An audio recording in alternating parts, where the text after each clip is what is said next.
Fala pessoal, beleza? Tudo bem com vocês? Vamos lá. Em primeiro lugar, hoje está quente para caramba. Então, por causa disso, minha janela está aberta e eu não vou fechar, porque eu vou derreter aqui dentro. Então, vocês vão ouvir sim som que está vindo da rua. Desculpa, era a única maneira que eu tinha hoje de gravar sem derreter.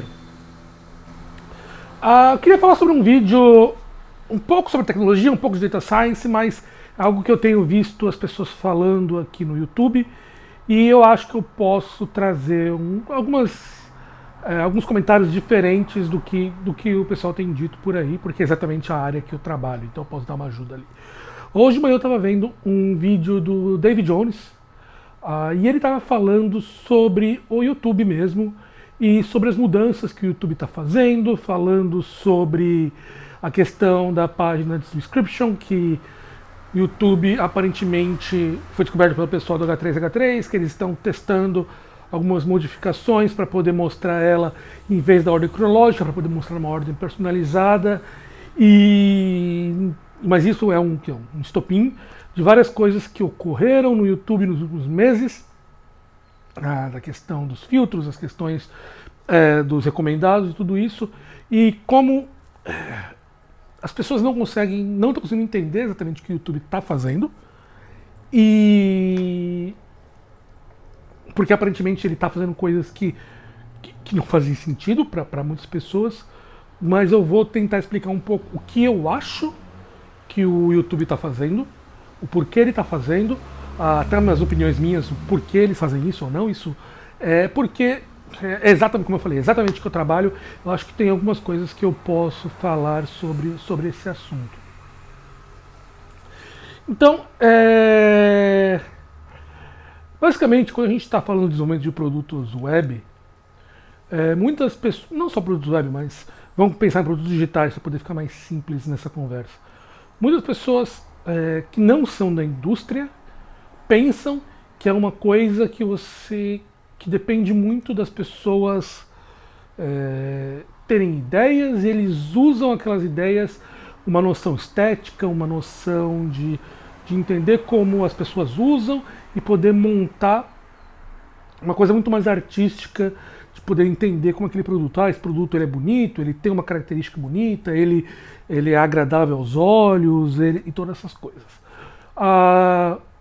Mas, na verdade, as grandes empresas, há muito tempo, vamos falar 5, 6 anos, elas se baseiam muito mais nas estruturas de dados para poder motivar a evolução do seu produto do que somente numa questão estética ou numa questão de harmonia e de tudo isso. O que eu quero dizer com isso? No final das contas, quando a gente está olhando uma empresa, ela quer ter algum resultado, ela quer fazer alguma coisa, ela quer atingir algum resultado. No caso do YouTube, ele quer que as pessoas vejam os vídeos. Vamos pensar em outra empresa, a Amazon. A Amazon, o que ele quer é vender os produtos dele. Então ela tem algo que ela quer atingir através daquele produto. E quando as pessoas que trabalham dentro da empresa estão fazendo modificações neles, o que eles estão tentando fazer é tentar fazer experimentos. A gente literalmente chama de experimentos, porque eles são experimentos quase como se fossem experimentos científicos, para tentar entender o que eles fazem que altera, que melhora aqueles números que eles querem ver. Então isso que a gente fala que é ser um desenvolvimento de produtos orientado aos dados. A gente utiliza os dados para poder motivar os nossos resultados. Então, vou dar um exemplo na Amazon que talvez fique mais simples. Os caras vão lá e adicionam os reviews das pessoas na página para poder ver se aquilo ajuda. Como é que os caras sabem que aquilo ajuda?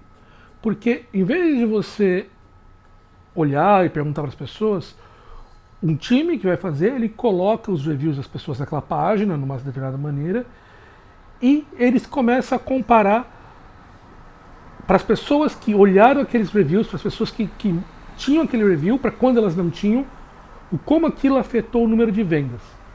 E se aquilo melhorou o número de vendas, eles vão lá e colocam aquela feature para todo mundo. Então, no final das contas, o que os times estão fazendo é fazer pequenos experimentos onde eles testam novas funções e eles estão medindo como aquelas funções afetam a funcionalidade do website. Se aquela funcionalidade melhora algum número que eles estão interessados, eles consideram que aquilo é uma feature boa. E aquilo vai para frente e é colocado para todo mundo.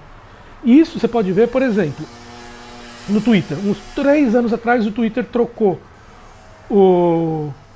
a estrelinha que era o nosso favorito, para o coraçãozinho para poder imitar o Facebook do like. Eu lembro que na época muita gente estava falando, pô, que absurdo, eles estão trocando isso, ninguém vai usar tal. Só que com certeza, né? Com certeza, eu tenho certeza disso. O Twitter, ele testou aquela de colocar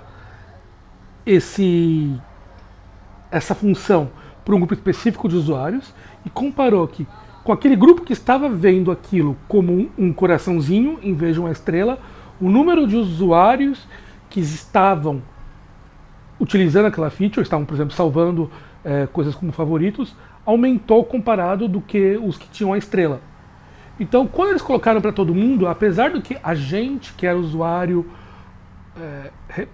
heavy user do Twitter, a gente achava que aquilo ia piorar, eles já sabiam que aquilo tinha feito uma melhoria pelo aquele grupo de teste que tinha sido feito em outros lugares. Então isso é feito em todos os lugares. Quando você pega lá, quando o Netflix fez uma grande reformulação anos atrás, o pessoal ficou todo mundo reclamando que era muito difícil usar, mas cada uma daquelas mudanças que eles fizeram tinha sido testada em grupos randômicos de pessoas e eles conseguiram verificar que as funcionalidades que eles queriam medir eles sabiam que aquilo ia melhorar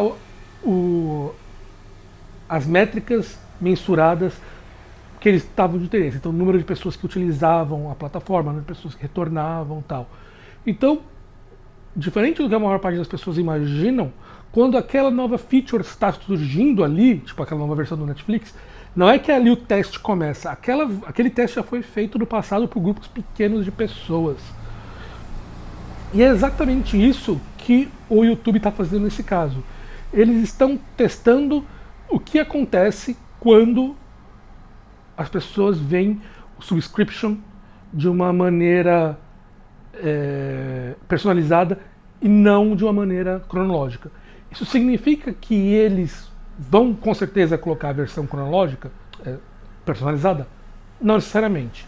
Porque a gente não sabe se a versão personalizada eles têm interesse de colocar. Muitas vezes eles só estão vendo como as pessoas se comportam, como os usuários se comportam, quando você tem aquela página de uma maneira personalizada. Pode ser que as pessoas vejam mais vídeos antigos, pode ser que os usuários comecem a fazer mais buscas.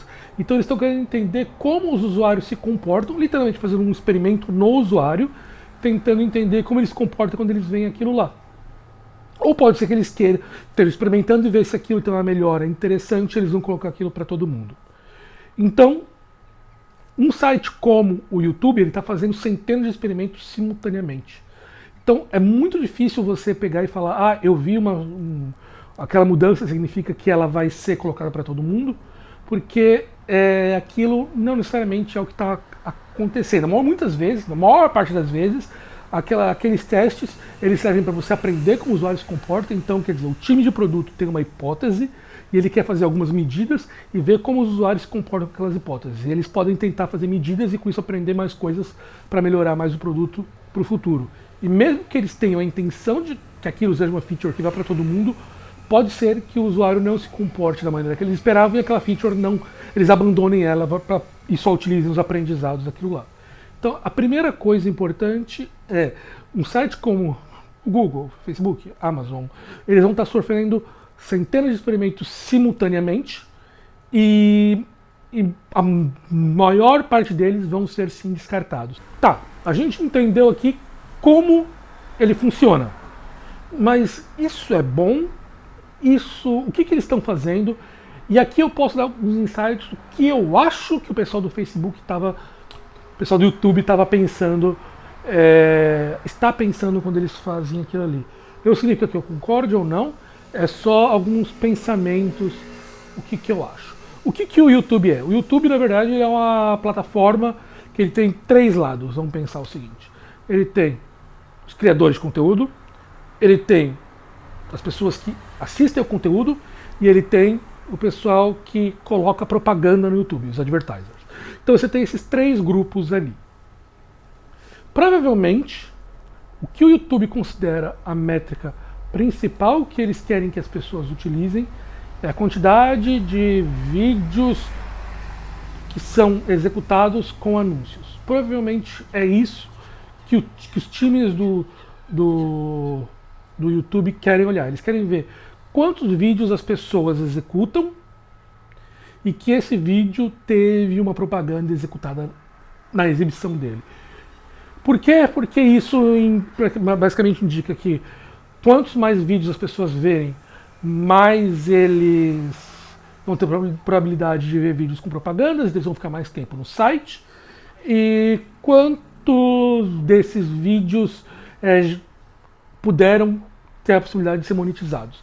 Eu acredito que seja isso. Pode ser que tenha alguns times que só se olhem a quantidade de vídeos assistidos por um usuário, a quantidade de minutos, mas eu acredito que tudo vai estar sendo olhado ali por essa métrica.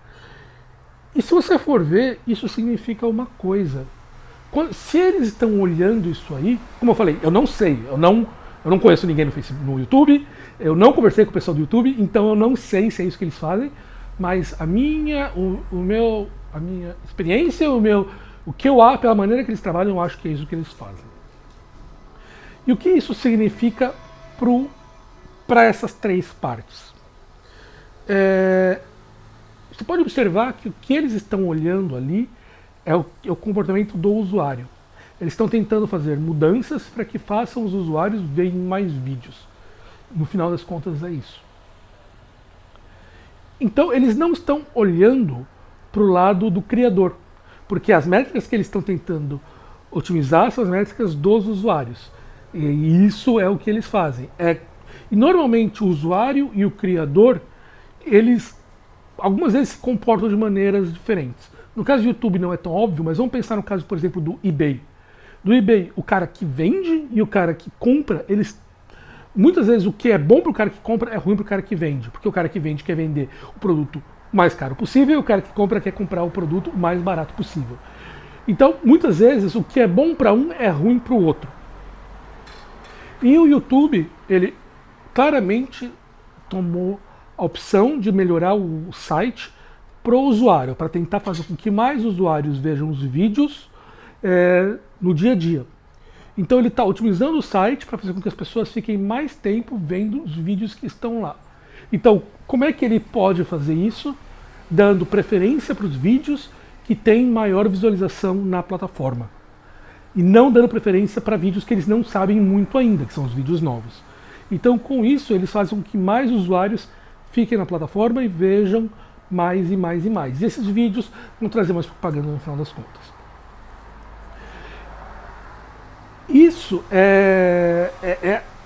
então, quer dizer, essa provável questão que a gente está vendo agora é o que? É o time de produto deles está olhando desses três lados, está olhando para dois deles, os adversários e as pessoas que assistem, os ouvintes, os telespectadores, com mais atenção, sendo eles a métrica principal e não os criadores. Só que a grande questão é que essa métrica que a gente falou aqui, o número de pessoas que estão vendo, vídeos que tem monetização, provavelmente essa métrica, eu acho que eles devem usar algo assim, ela é uma métrica de curto prazo.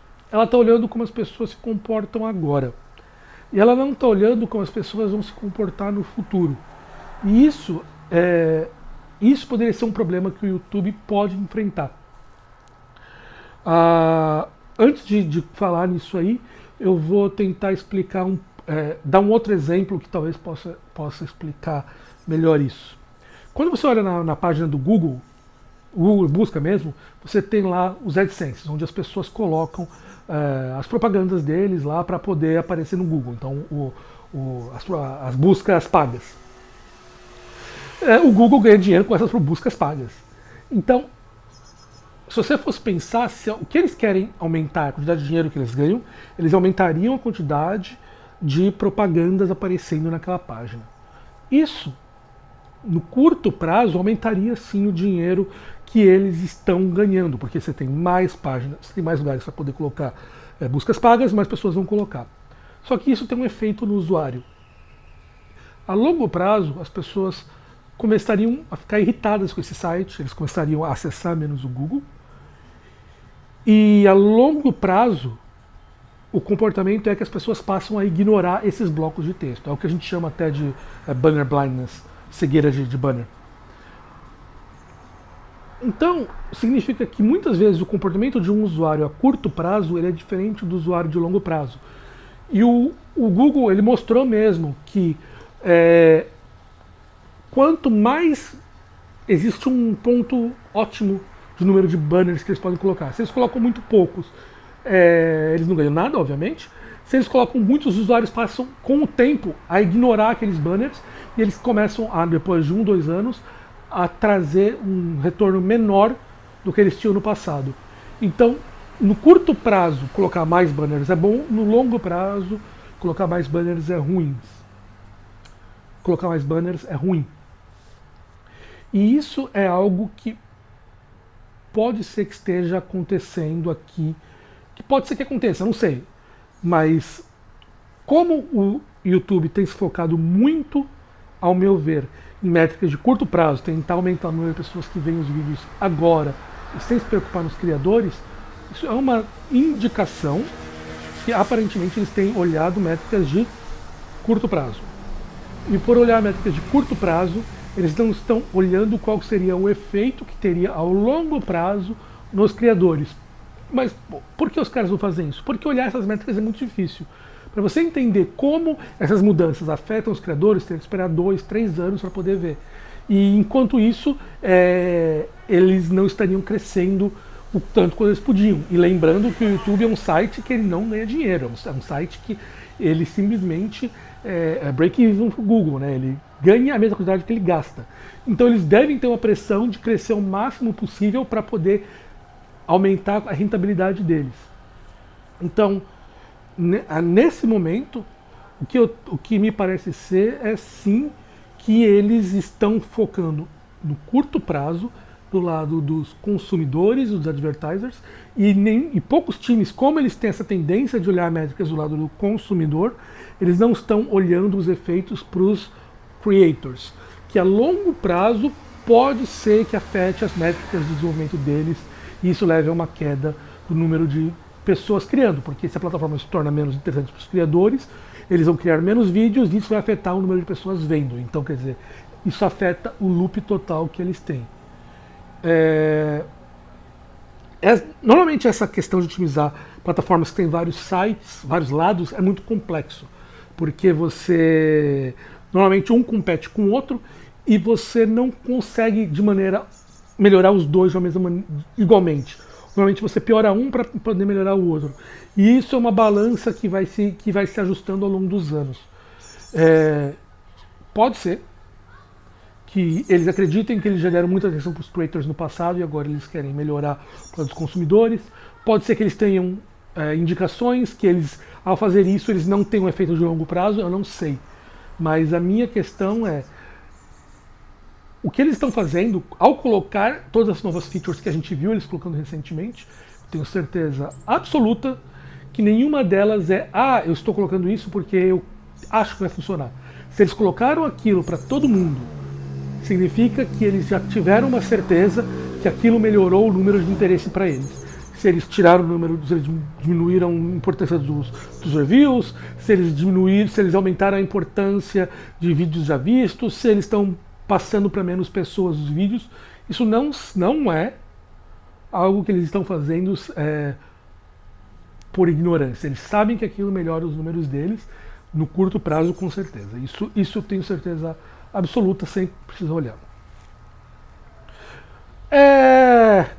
Eu me preparei para esse vídeo? Não. Aqui foi pensamentos